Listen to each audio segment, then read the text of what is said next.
Everyone, thank you so much for joining us for this week's segment of Two Cares for Pets. Joined as always with my friend, Dr. Jessica Zink. Thank you so much for being here. Absolutely. Okay, let's talk about real quick. We always do our introductions. Who is a sweet pea? This is Pinky.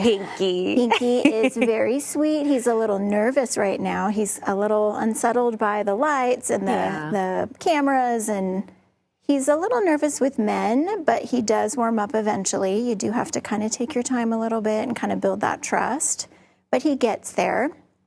But he's good with, so far, he seems to be doing well with other dogs. He seems to do okay with kids. But yeah, he's just a little bit of a more reserved guy, and he kind of gets there. Yeah. You know what? Just like humans, we're all different. Exactly. There's a right personality for this sweet Pinky. What's something to keep in mind? I want to go back to the basics when you're thinking about adoption. What are some things to keep in mind when you see an animal like this and you think, oh, I'm ready. I'm ready to do it. Yeah. What do we have to check ourselves first before we do that? Well, a lot. Yeah, no, there are tons of things that you could delve into with that. But first of all, obviously think about your lifestyle and the breed that you're wanting. Mm-hmm. If you're gone all the time, then maybe a kitty is for you. Mm-hmm. Because they tend to do pretty well on their own. They're pretty self-sufficient. They don't have to be let outside. That's a good call for that type of lifestyle. If you are, again, gone a lot and you live in an apartment, you maybe don't want to get a working breed because they need a lot of exercise. Mm-hmm. Otherwise, they can get sometimes destructive, or, they're very hyper and they need to work. So if you have other dogs, you need to make sure that you pay very close attention to how receptive your own personal dogs are to new dogs. Mm-hmm. And that goes doubly so for any new dogs that you would consider taking into the home. If they tend to be nervous or standoffish with other dogs, then obviously you want to be very cautious in those situations, because there's no guarantee that they are going to interact well. And you do have to take some pretty clear steps on how to make sure that those interactions are safe. Yeah, let's talk about those interactions. What are the best practices to keep in mind when you are introducing a new dog or new pet into the home of another pet, because there's territory already established? Right. So there are some things that you can do to try and make that more successful.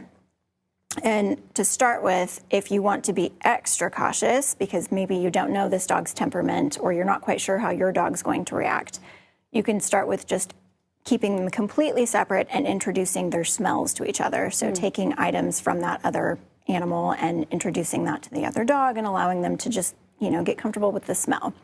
And then over the course of several hours, you can slowly, or even a day or two, you can slowly introduce them to each other.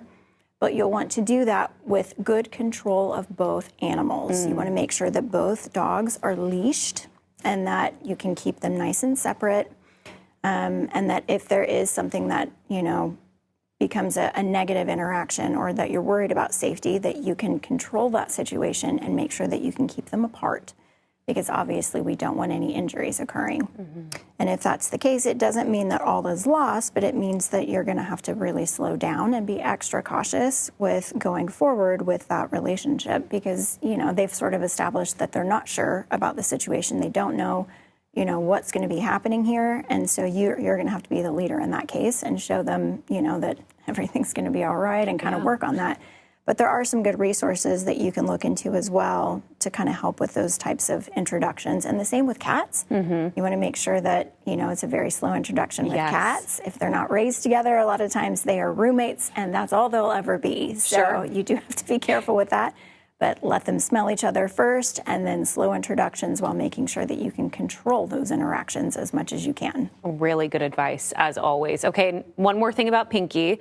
What kind of mix is he? How old is he? So he's listed as a corgi mix. Okay. I think he might have a little basset or something in there. He's maybe got a little Jack Russell. He's kind of a wiry haired guy, but he is very sweet. He's just kind of on the nervous side. Mm-hmm. Who knows what his background is?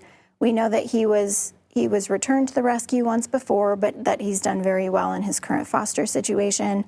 We know that, again, he's a little bit reserved with guys, but that he does warm up and he does love treats, which is another sort of hound characteristic. Doesn't. Oh my gosh. Me too, Pinky. You're doing good, baby. Me too. Well, I know he's going to find the perfect home. We've had great success rates here on 2 Cares for Pets. So if you see Pinky and you're thinking, I think this little guy's for me. I'm looking at our directors and producers and photographers, and they're eyeing this sweet pea. So let us know. We're going to put all the adoption info on our website, along with all the information that is going to set you up for success owning an animal.